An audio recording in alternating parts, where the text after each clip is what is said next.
Betraying Korth, a Villainous Goose Girl retelling. Legends of Neverland, Book 3.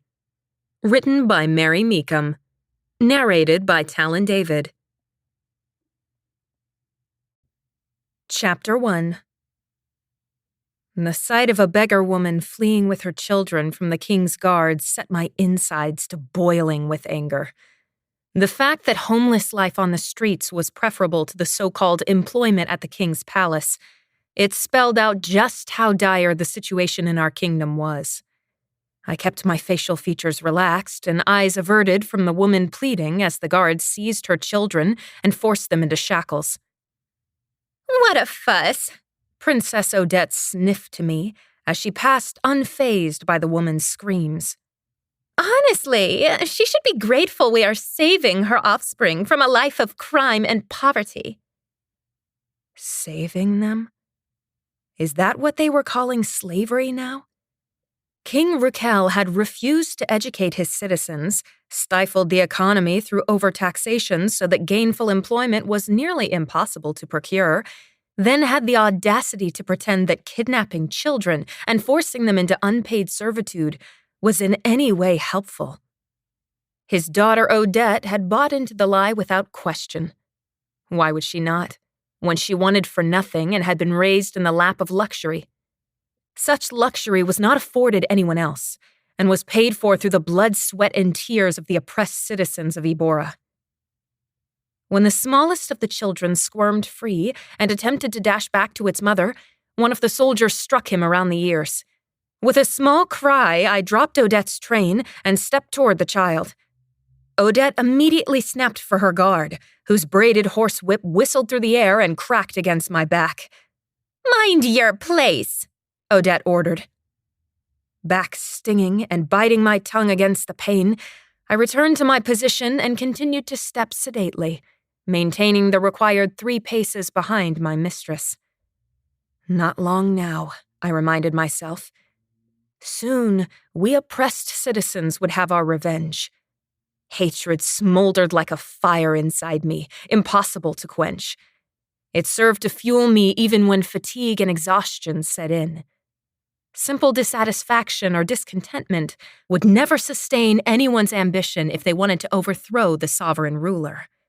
It wasn't enough to desire change. They had to be willing to sacrifice their entire life for it. As I was. "Our servants are the lucky ones," Odette continued, undisturbed by my silence and placidly indifferent expression. "We keep all of you fed, clothed, and housed without charging a single copper for it. I don't understand why anyone would not want their children to have that life. What a glorious opportunity to be taken from life on the streets to being raised at a royal palace. Don't you think so, Dahlia?" "Yes, Your Highness," I murmured meekly, keeping my eyes downcast. The injustices being dealt to our people were becoming too great to bear quietly. How many more years would I be forced to continue this sycophantic play acting? The royal family deserved a hanging for how they treated their subjects, and yet the pockets of the guards were lined deep, while the other servants were given barely enough food to live on as payment for work that wore our fingers to the bone. Then, if they so much as breathed the word of complaint against their superiors, they were beaten or whipped. Even as Odette walked through the town, she was surrounded by a veritable army of guards, and citizens scurried away in fear. No one person should ever have the amount of unchecked power that the king did. It didn't matter how many people joined our underground rebellion if they were all too terrified of civil disobedience to do anything about it, and were simply desperate for the next meal's bread to feed their families.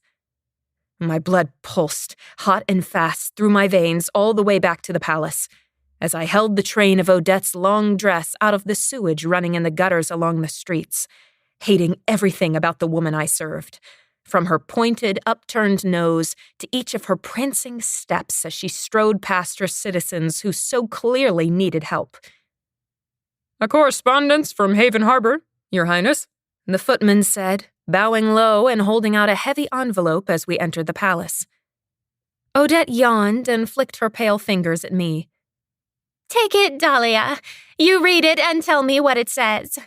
No need to hold my train here. At least it's clean where I live. More than those peasants can say. I obeyed, submissively accepting the thick parchment and accompanying Odette up to her suite of richly furnished rooms. My back's smarting pain from the whip crack had faded to a dull throb, but I felt the wet stain spreading across the back of my dress, an injury that was all too common among the castle staff. Once Odette was settled with a plate of sweets and a steaming teacup, I lowered myself into the hard wooden chair by her sofa, leaning forward so my back wouldn't press against the chair and aggravate my injury further. Even Odette's letter opener screamed wealth. The ivory handle had been carved to display flowers and hummingbirds, and the blade was trimmed with a silver finish with an emerald set into the handle's tip. What a fitting analogy for the royal family. Such a colossal waste of money when it could be replaced by something much more convenient and efficient. I set the letter opener down and shook out the contents of the envelope.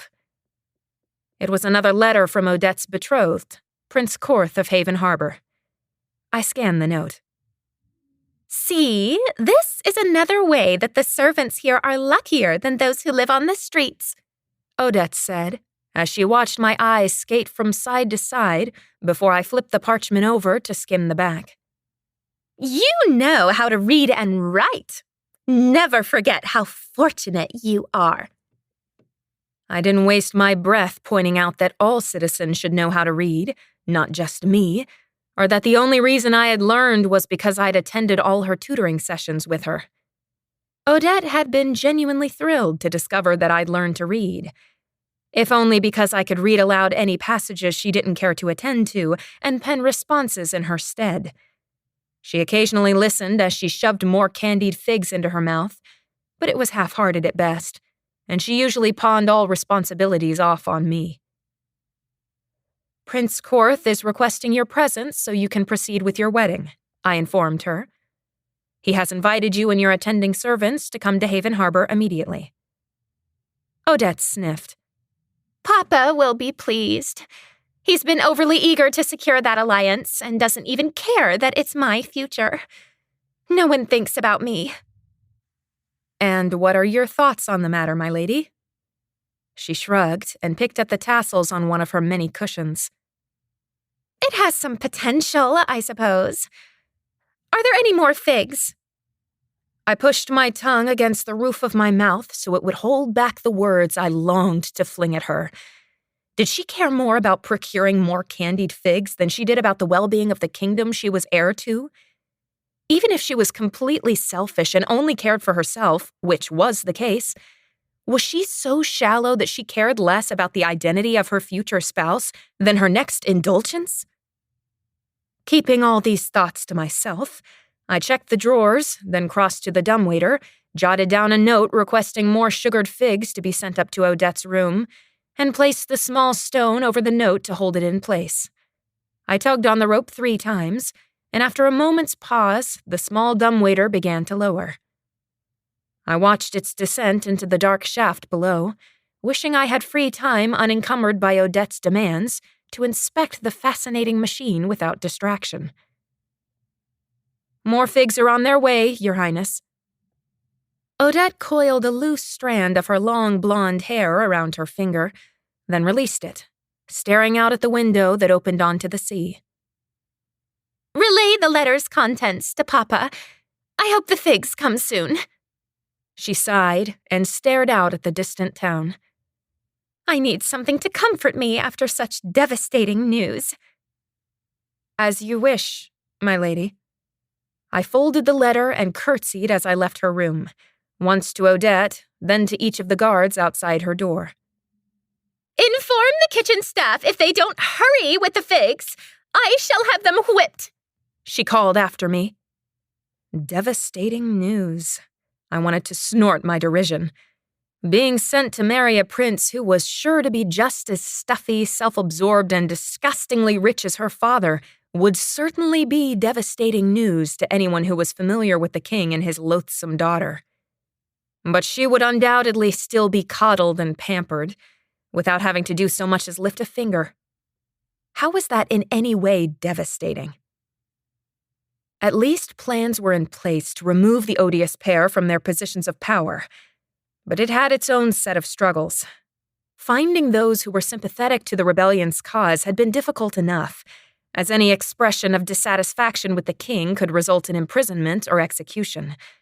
Convincing anyone to join our rebellion was even more difficult. When we were constantly surrounded by well-fed armed guards, it was nearly impossible to think we even had a sliver of a chance at overthrowing the king. We had the desire to overthrow him. What we needed now was muscle and funding to back up our movement. No matter how worthy the cause, I couldn't ask the people of Ibora to rise up against their oppressor until we could provide hope. On my way to the king's throne room, I passed a window and spotted the bread line that stretched out of the gates. Commoners, all dressed in ragged clothing with dirt streaked across their faces, waited until their family name was recorded by a scribe so they could be handed a hard loaf of rye bread. "Dahlia, come in," the king called. I approached, a false smile on my face as I eyed the man I loathed more than any other. He had tried in vain to hide his receding hair by combing it over his balding spot and insisting on dyeing his oily hair and mustache to deepest black in an attempt to conceal the gray hair that was speckled throughout. He was also the only man I knew who wore a girdle, as it was easier to have his attending servants strap him into a man's girdle to hide his slightly paunchy belly, rather than to trim his liking for heavy foods. "My daughter's handmaiden," he exclaimed to the man at his left as I entered. "Did you know her family has been in the employ of the royal family for several generations now? Her grandfather was the nursemaid to my younger brother, may he rest in peace, and her father is one of our men-at-arms. Isn't that right, Dahlia?" "It is, Your Majesty."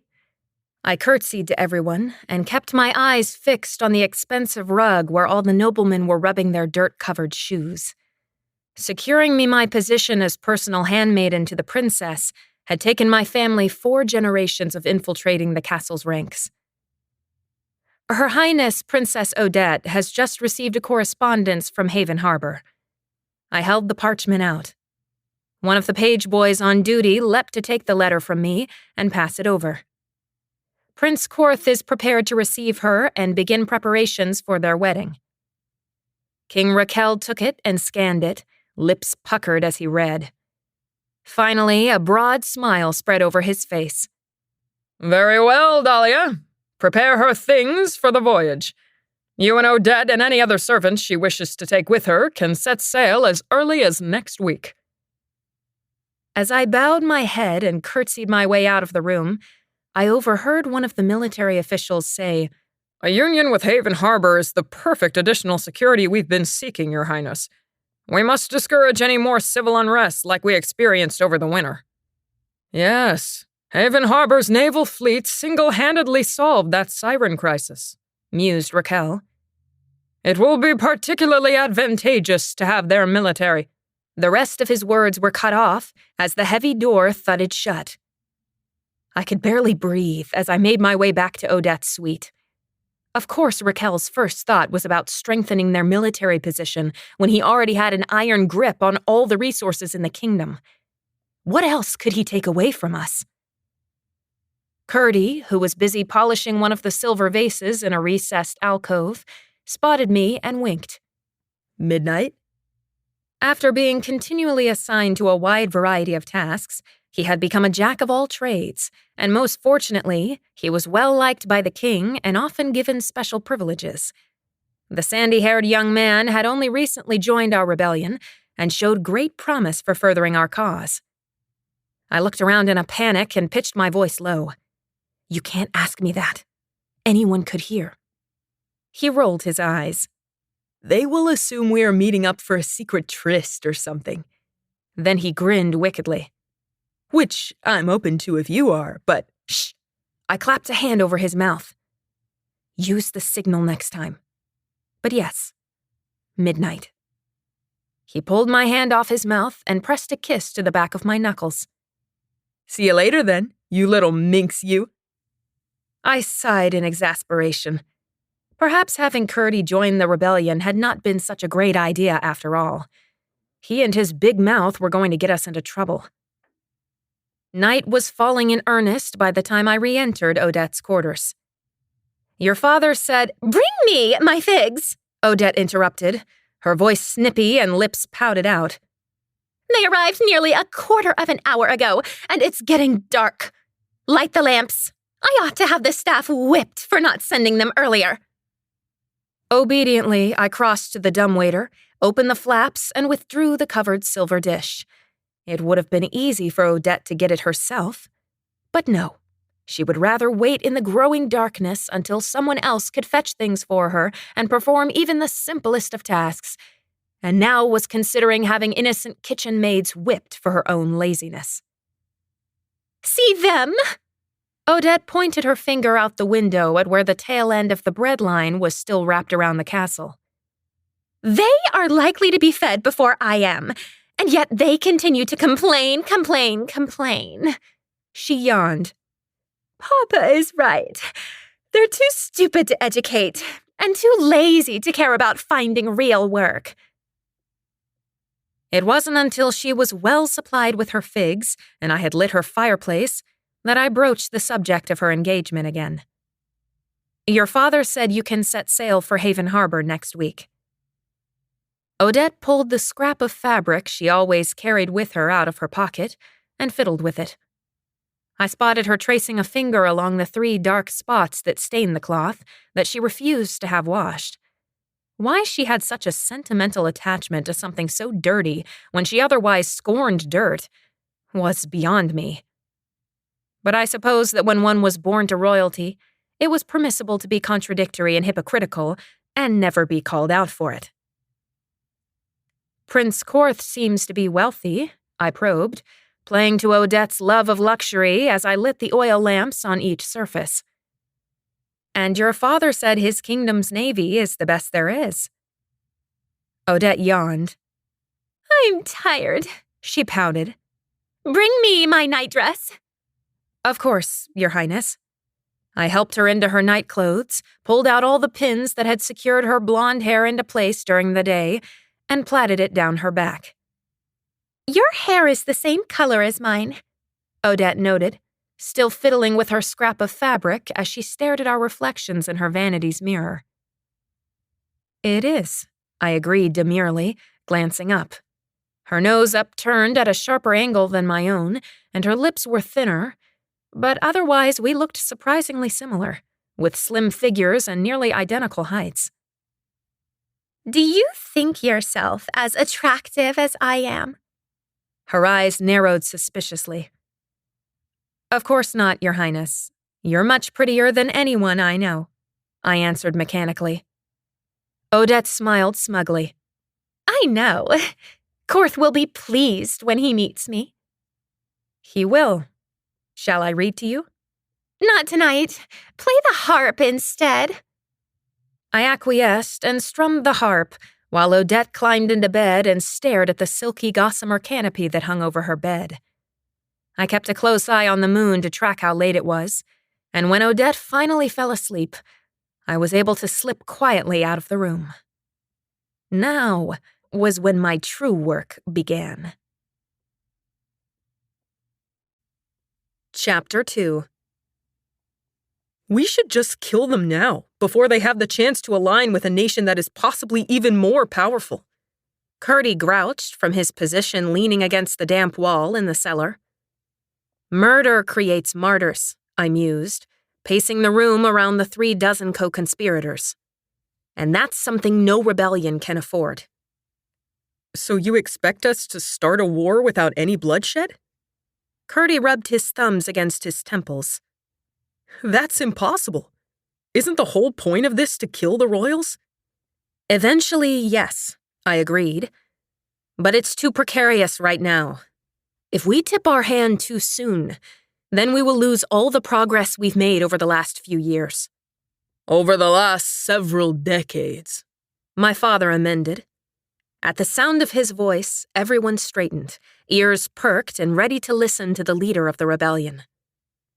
The royal family has always been suspicious, and won't let just anyone work in close proximity to them. It has taken the majority of us generations to secure higher positions within the palace.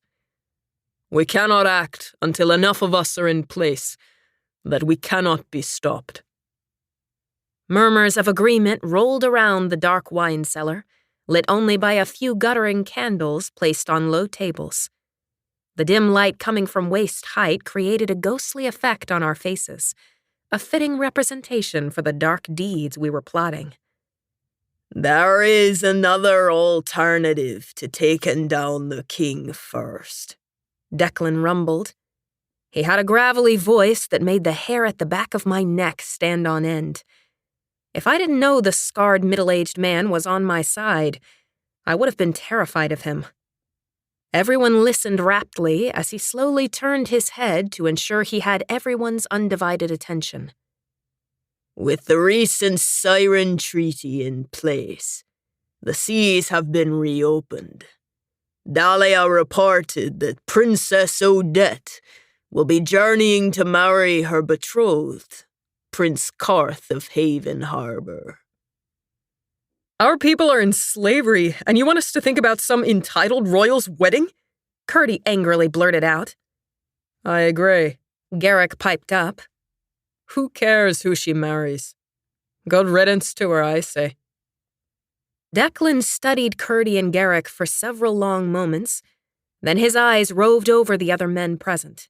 Thad, Edric, Simon, Steele, and so many others assembled, all eager for our government's downfall. You wish for the king's daughter to form a strong political alliance with the only nation whose navy was capable of taming sirens? What would happen to all the oppressed when our government grows even stronger? You think that her marrying someone with connections to a powerful military will help our cause? Silence fell as we all digested this information. The ever-increasing political unrest would erupt soon unless the king joined with a stronger kingdom and quashed the rebellion in its infancy. How I'd longed for the simmering insurgents to boil into open revolt. Under new leadership, we would be able to free those forced into servitude and usher in a new era in which everyone could be seen as equal. We might even be able to elect our own officials. Surely no monarch could ever be trusted. Power always corrupted. We didn't need another dictatorship. We needed checks and balances. Then what do you suggest? I asked. She leaves in less than a week's time. She may be back pretty soon once her fiancé realizes how annoying she is, Curdy put in, which earned a few laughs. That's assuming that her fiancé isn't equally odious, I returned. We all know how all royalty are. Declan leered evilly. You're her handmaiden, though. So? I'm not like her. You're familiar with the princess's habits, mannerisms, and duties. I am. I had an inkling of what Declan was getting at, and the thought made my heart pound. You even have a slight resemblance to her, Declan continued, widening his eyes to the others in the cellar, trying to get them to understand. Her fiancé hasn't seen her since before the siren plague began 10 years ago. And didn't you say that she has you compose her letters to him? You want me to take her place, I stated baldly. But what purpose would that serve? Why don't we just kill her on the journey and be done with it? We could claim that the sirens took her life en route. Father cut in. You said it yourself, Dahlia. Murder creates martyrs. We want to rally the people to our cause, not set them against us. So you want Dahlia to go marry some prince? Curdy asked, a sudden biting edge to his voice. Garrick shrugged. Why not? We can take over the crew on the way to Haven Harbor, pass Dahlia off as the princess, and she can win the prince's allegiance. Then, instead of contending with an additional armada, we'll have them on our side. Father nodded slowly. It's a good plan. I thought quickly. There were flaws in this plan, many of them, but if we were going to stage a coup, it would be best to make the attempt on a smaller scale in a distant land, rather than trying to overtake the entire palace with far too few of us rebels against well-fed and trained soldiers. Then there was the prospect of an army that could help liberate us. All it would cost was my willingness to seduce a royal and ensure his loyalty. Oddly, the notion of marrying a stranger whom I would undoubtedly despise didn't bother me in the slightest. My life's work was to overthrow the king in order to free my people from bondage. It had been so since the cradle. Lying, cheating, stealing, these were all a mere means to an end, and selfishly, I much preferred an undesirable marriage to dirtying my hands with some of the more bloodthirsty plans that had been proposed in the past. For all my long list of crimes, I'd never killed anyone. Curdy's glare was likely to burn a hole in the side of my head, and Father's jaw locked with tension. I remained silent, still assessing the viability of the plan. I could go instead, Trina offered, but her proposition was instantly met with a flood of disagreement. You're a cook. Dahlia's the princess's personal handmaiden. She's been training for something like this for her entire life, Steele objected. Odette already trusts Dahlia. It would look suspicious if you tried to go. Dahlia's prettier. We need the prince to like her if we want to have any chance of accessing his army, and he will know her penmanship if she's been writing to him. You can't even read. Silence, Father hissed in his commanding voice. We all quieted down, anxiously looking around for any sign of a guard. Had we been overheard? For several tense minutes, we listened to the scurrying of rats in the corners of the cellar as we tried to ascertain if our treasonous group had been discovered. Mother, the dedicated lookout, poked her head into the room to give a slight shake of her head to signify that no one was coming. In a low voice that was barely more than a whisper, I said, I'll do it.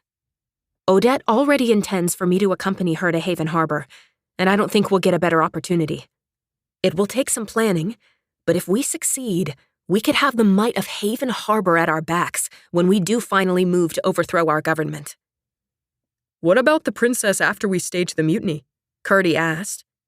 Are you going to kill her? No. A cruel smile lifted my lips. But I'm very interested to see how she enjoys the same kind of life she has imposed on so many others. As we closed the meeting, we all moved in unison, first touching our earlobes, then lips, and finally our foreheads. Hear all, speak none, remember always, we chanted. In shadows we thrive, with unity we rise. Chapter 3. The intensity of Mother's and Father's arms tightening around me was almost smothering, but I didn't want them to stop and kept my eyes squeezed shut during the embrace. Though I never would have admitted it out loud, I wanted to cling to those final few moments of feeling safe before I had to board the façade, the ship that would make the voyage to Haven Harbor. I wish I could go with you, Father whispered into my hair as Mother kissed my forehead. I hate that you have to do this alone. I lifted my chin, determined to prove that I was just as strong as they were. You're needed here. It was true. Father was the current leader of the rebellion, and no matter how much he loved me, we both knew that he was the one positioned closest to King Raquel. He had the best chance of killing him when the time came, and couldn't afford to run off to some foreign land to play babysitter to me. And Declan will be along in a few weeks. You can pass any information along then. Haven Harbor being so far away meant that any possible news of our mutiny would be slow to reach anyone, which was a benefit, but the double-sided drawback was that I would be cut off from knowing what was going on here. Ideally, I'd win Prince Korth over by the time Declan brought word that Ibora was in trouble. Would it be enough to make him willing to send his army to aid our rebellion? Granted, he would be under the impression that he was helping the royal family. If we were found out, well, I always knew my life would end at the bottom of a hangman's noose anyway. Such was the fate of anyone who wanted to initiate change and was willing to sacrifice. Everyone in my family knew it. "Stay safe," Mother said, tears welling in her eyes and choking off the end of the word. Safety was hardly an option in my future. "I love you so much. I'm sure we'll see each other again." "I love you too." This is what you were born to do, Father whispered. and I know you'll succeed. Dahlia! Odette called to me. Hurry up! She stood on the boardwalk with crossed arms and her lower lip childishly stuck out. It doesn't matter if we're in Ibora or on a ship. I'm still your mistress, and you will obey me. Good luck. Father whispered in farewell. We're all rooting for you. Mother bit her lip. Even though she knew that she had raised me to help overthrow the king, now that the time had come for this first phase and any misstep on my part could lead to my demise, she balked. I had the opportunity to make a difference for the people of Ibora, and I was going to take it. I'd never be able to sleep at night if I knew there was a way I could have slowed or stopped the king's power grab, and yet did nothing. Besides, there were more crewmen on my side than Odette's during this voyage. I gave Mother a reassuring smile, then picked up my small carpet bag and made my way over to Odette as she was helped up the gangplank by one of her personal bodyguards. Curdy, one of those selected to accompany Odette on her voyage, leaned casually on the ship's railing and winked at me. I rolled my eyes. Arrange my things, Odette ordered the instant I was aboard. The captain is going to show me my rooms, and the quartermaster is tasked with punishing anyone who disturbs me. Just like everything else in her life, her accommodations were lavish, and yet she found thing after thing to complain about. The bed was bolted to the wall in a way that made her climb in on the side she didn't like, and she didn't care for the room's furnishings. She whined about how drafty the cabin was and claimed that everything smelled of salt and fish. And she found the stairs to climb down to her quarters cumbersome. I'm sure to develop a headache every day, she moaned, dramatically pressing the back of her hand against her forehead. I think you're far more likely to develop a stomachache once we set sail, Your Highness, I quipped, hiding my smile. Odette flung herself onto the bed. Another travesty! Woe is me! It wasn't just Odette who developed a stomachache. Everyone who wasn't a seasoned sailor spent time leaned over the bulwarks for the first day, myself included, which made tending to Odette even more difficult than normal. Once we finally got our sea legs, as the captain called it, we managed to fare better, all except Odette, who continued to wail the loudest about every minor inconvenience. The voyage to Haven Harbor was nearly a week long, and everyone in the rebellion was growing antsier by the day, eager to get the revolt over with. The captain and his crew were on our side, as were a handful of the guards, but all held themselves back, eagerly waiting for my signal to mutiny against the dozen men whose allegiance still lay with Odette. Halfway between Ibora and Haven Harbor, the spot we'd designated rose on the far distant horizon. A tiny island dubbed Marooner's Island broke up the line where the sky met the sea. Only a few more hours until it was time for action. Curdy and I exchanged smug, knowing expressions as Princess Odette stared at the island beyond the ship's prow. She had no way of knowing that the arranged marriage she was sailing toward would never happen. Troubled about your upcoming wedding, Your Highness? I trilled, leaning on the railing beside her. I'm sure Prince Korth is a fine-looking man, if I may be so bold. It's fortunate the siren issue has been dealt with, so that your betrothal could proceed without further delay. She waved her slim hand as if shooing away a pesky mosquito. That isn't my concern. It's simply... She released a long, heavy breath. I don't want to be treated as a bargaining chip in my father's politics. It's almost akin to being sold. I'm a princess, not a common slave, and shouldn't be treated as such. I deserve better. Of course. My jaw grew rigid, but I held my head bowed in deference so she didn't see the anger flashing across my face. How dare she compare her pampered position to the demeaned status of those she'd sold into servitude? She benefited daily from slaves who cooked for her, cleaned for her, even dressed her and styled her hair.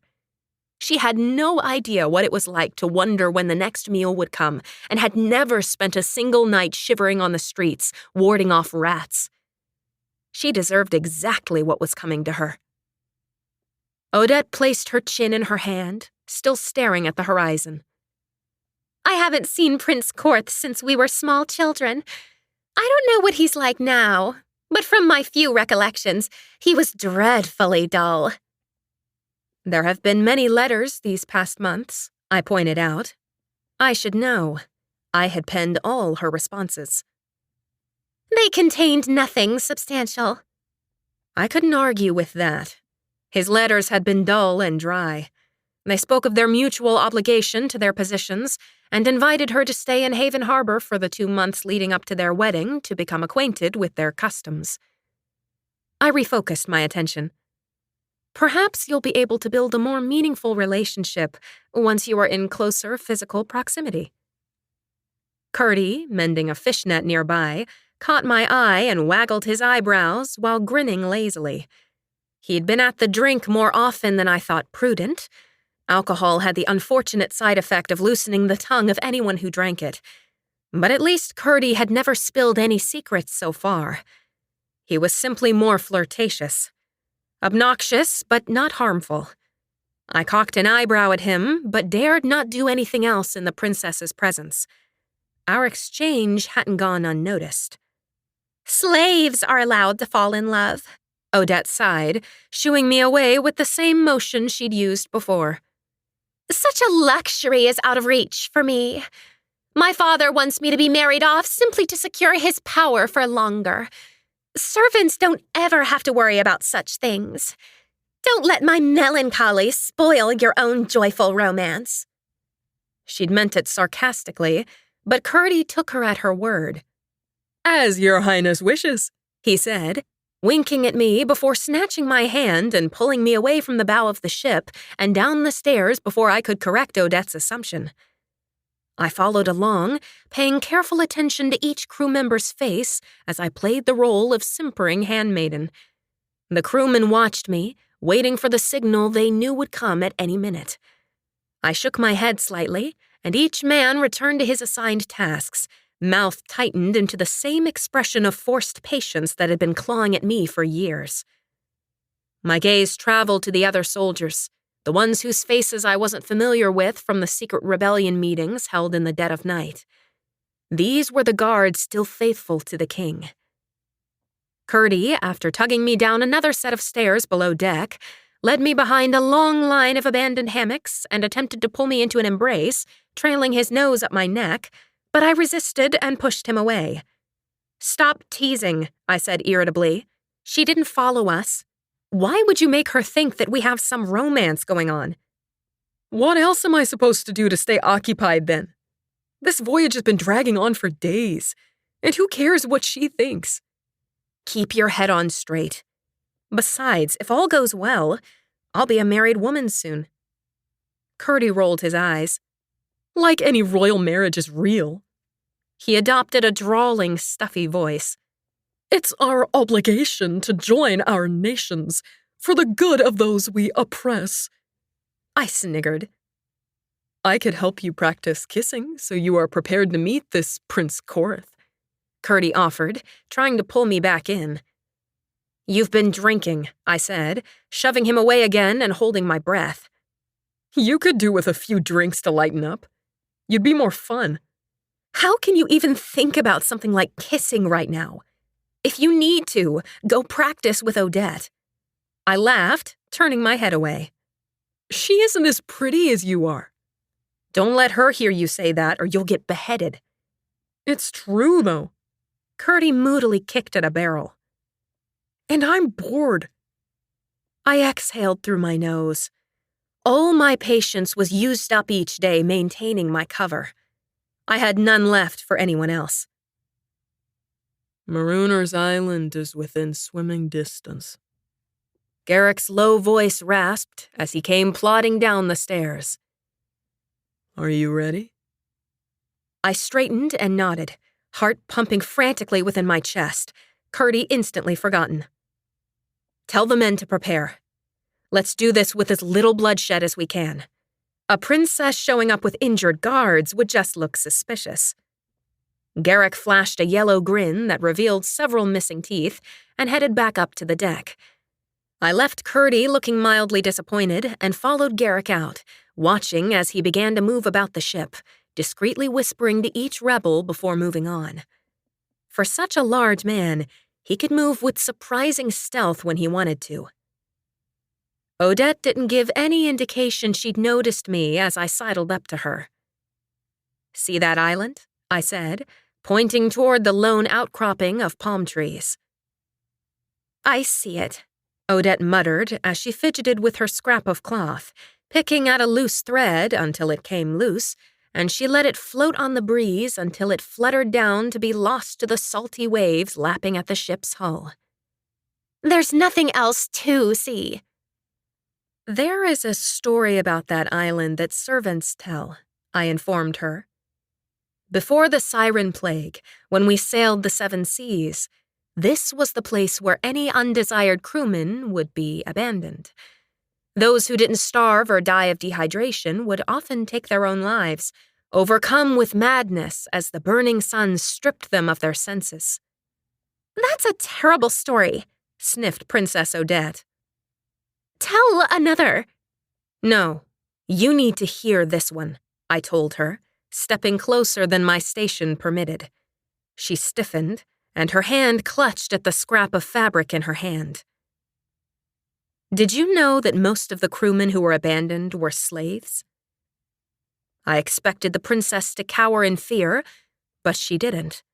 She froze, clutching her scrap of fabric and staring with petrified eyes as I lowered my voice so as not to alert any of her loyal guards.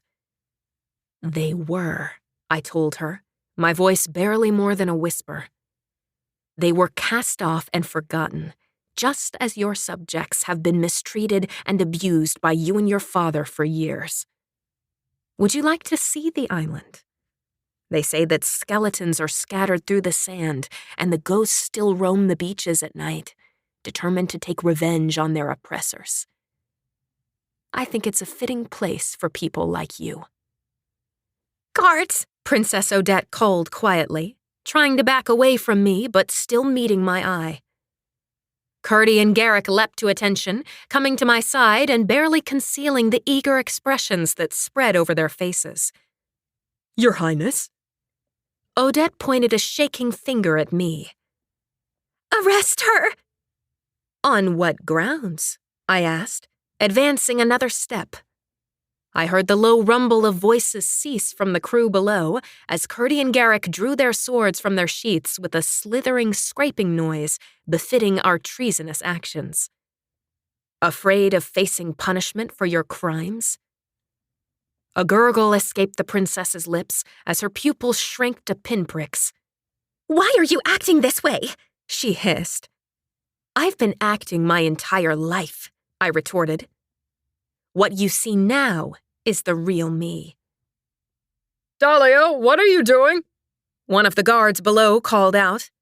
I heard the tension that laced his voice. "Step away from the princess!" I turned to face the crew and raised my arms. I am the princess now. Chapter 4. Pandemonium broke loose. The spies loyal to me clashed with the king's soldiers, who all tried to fight their way over to the stairs leading up to the princess. Garrick pinned Odette's arms to her sides and held a cutlass across her neck while Curdy stood at the head of the stairs, keeping the high ground against any of the guards who may try to rush to the princess's aid. Shouts of protest came from Odette's guards, but the rebels held them at bay. You'll pay for this! Odette hissed at me. She wasn't struggling against Garrick's vice-like hold, but undiluted hatred leapt from her eyes. You traitorous scum! Takes one to know one, I snarled back, then raised my voice. Drop your weapons! The king's soldiers tensed as they saw the sword Garrick had pressed against Odette's throat. A few started forward in a panic, but growls from the rebels stayed them. I'm offering you the chance to live, I told them courteously. We're coming up on Marooner's Island. You can either drop your weapons and swim, or stay and die.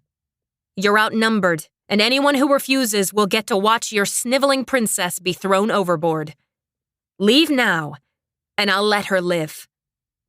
A snort of dissent from Curdy's direction stabbed the air. How do we know you'll let her live? One of the soldiers asked nervously, eyes darting from me to Odette. You don't, I answered pleasantly. But I can promise bloodshed if you stay. And you expect us to starve to death on the island?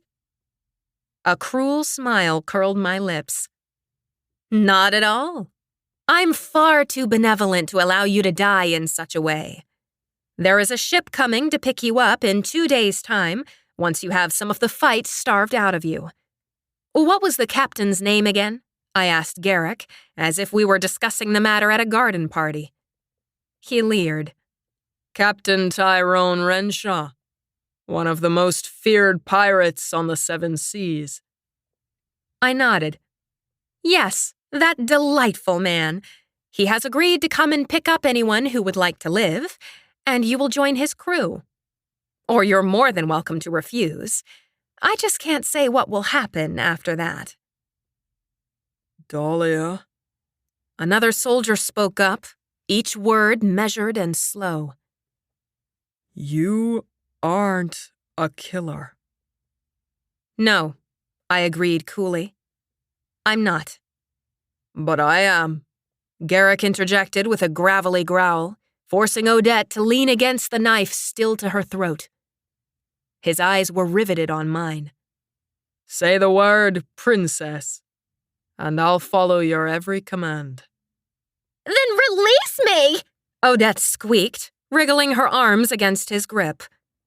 Garrick's low chuckle was sinister enough that no one ever would have doubted his willingness to go through with the plan. I wasn't addressing you, he snarled to Odette. You ain't the princess no more.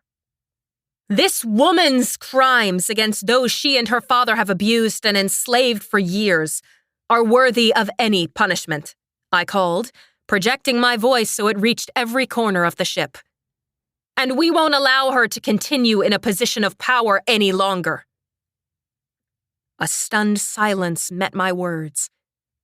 To emphasize my point, Garrick grunted and pressed the blade harder across Odette's throat. She let out a small squeak of terror. If she wasn't such an odious person who'd never batted an eye when ordering servants to be beaten, I might have felt sorry for her. The soldiers below looked paralyzed with fright, eyes darting around to all the mutineers bearing arms. There were enough blocking the stairs that they must have known they had no chance of saving Odette. You'll be found out, one of the soldiers said slowly, holding his hands up as 2 of my comrades snarled and jabbed their blades in his direction. I don't think we will, I answered. First of all, you will all be handing over your uniforms and weapons before you walk the plank. If, by some miracle, another ship comes along before Captain Renshaw, everyone will know where you're from by your accents. I smirked.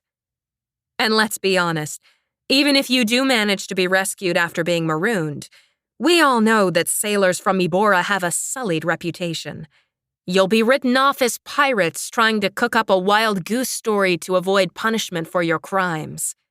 You may as well join the actual pirate willing to have you on his crew. I hear they often get a share of his treasure.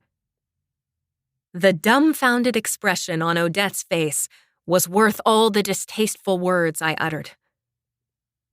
Strap down, the captain called, marching around and relieving the soldiers of their uniforms and weapons. Keep your long johns on, Ferris. Nobody wants to see that unseemly sight. Same for all of you. There's still a lady on board. And Odette is, too. He added with a sneer as he dumped the bundle of uniforms in his quarters. I'm a lady, Odette muttered under her breath, but a snarl from Garrick cut her off. I bit my tongue. If my nerves hadn't been on edge from the mutiny, I'd almost have found it amusing that she was more insulted by the captain's comment than she was upset about watching innocent men be stranded, all for the sake of who paid their salary. I'm not here to debate, I said coolly.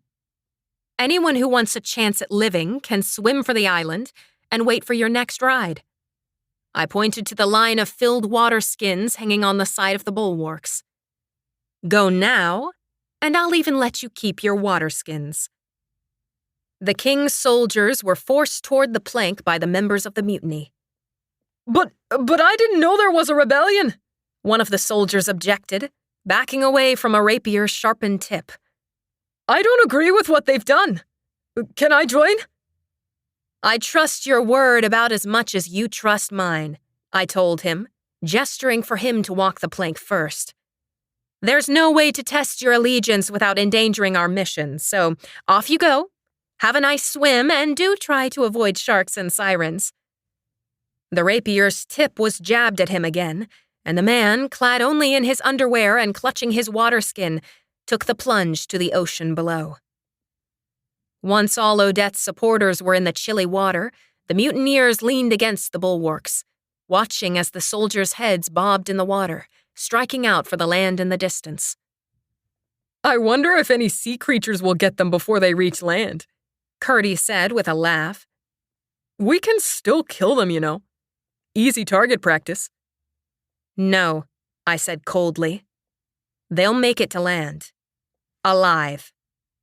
We won't stoop to Raquel and Odette's level. I shot a warning look at the assembled men. It was a pity, really. Leaving them alive did open up the possibility that they could be rescued before the pirate captain showed up. But the word of a few stranded sailors wouldn't hold much weight, and Captain Renshaw was said to be a loyal member of the rebellion, even if he was a pirate. It might have been a wiser option to kill them all, but at least now I'd be able to sleep at night, knowing that it hadn't been my hand that took their lives. In the distance, the fastest swimmer of the knot of stranded men dragged himself onto the small island, and I stared. I had no idea what life aboard a pirate ship would be like. Had I condemned them to a fate far worse than a quick and merciful death? Did any of them deserve to suffer that way? I turned away. Yes, they did. Even if those soldiers hadn't agreed with the actions of King Raquel, they had obediently carried out horrific crimes without objection. They'd imprisoned women and enslaved children. It didn't matter if they agreed or not. They had done it. They deserved their fate. What's going to happen to me? Odette sniveled, still held fast by Garrick. She hadn't so much as spared a glance at the men who'd leapt overboard. No one answered her. The members of the rebellion on the deck below were slapping shoulders, congratulating each other on such a successful and bloodless mutiny. How many others could claim a casualty-free act of treason? But far from feeling smug and satisfied, I felt trepidation build to form a knot under my sternum. Despite our initial success, any number of things could go wrong. There were far too many variables to be comfortable. The salty wind tugged at my hair, and the heavy scent of fish lingered in the air. The deck still rose and fell beneath my feet as men scrambled up the rigging, adjusting the sails to coax us to higher speeds, rushing toward the next stage of our plan. I tried not to look back at the soldiers who stood on shore and watched our ship fade away into the vast horizon. More than anything, I wanted to forget their faces and their shocked expressions of betrayal. It was a necessary sacrifice, but what little remained of my conscience nudged me. Lifting my chin high, I stared at the line where the sky met the sea. Rebellions would never succeed if sacrifices weren't made. Hard decisions were the burden of every visionary seeking change. Are you going to let me go? Odette sobbed. Anger boiled in my gut, rekindling my reasons for the mutiny and snuffing out my brief bout of remorse. This sorry excuse for a human cared more for herself than the men who'd left their families behind and had flung themselves into the ocean just for the slim chance of keeping her alive. Slowly, I approached her. Garrick pulled on Odette's hair so her tear-streaked face was upturned. "Let me ask you this," I said softly. "What do you think you deserve?" To be let go? I haven't done anything wrong, she squeaked. My father is the one ruling the kingdom. Why are you attacking me? I shook my head. You are every bit as guilty as he. And I think, I continued, that you deserve to experience the life you've inflicted on others. Her eyes widened. You want me to be your handmaiden? Garrick let out a harsh bark of laughter. That's too cushy of a job, that is. Curdy nodded his agreement. Let's have her experience something a little messier and smellier than fetching sugared fakes. He smirked. No offense, Dahlia. I mean, Princess Odette. His smirk broadened. None taken. The corners of my mouth lifted into a wicked smile. We still have a few days before we arrive in Haven Harbor. Let's see how well-behaved she is until then. If she can learn how to take orders, I think I can find her a suitable position at the castle, provided she has someone to watch over her and report to me. Who did we decide on? Garrick, Curdy reminded me. But he said I could help. I'm looking forward to seeing how this new Dahlia enjoys servant work. I want a first-row seat to that spectacle. Very well, I said, and smiled at Odette. You can start by scrubbing every inch of this deck. Curdy will supervise. Laughing their approval, a sudden rush of men brought stiff-bristled brushes and sudsy buckets, all eager to watch their ruler reduced to scullery maid.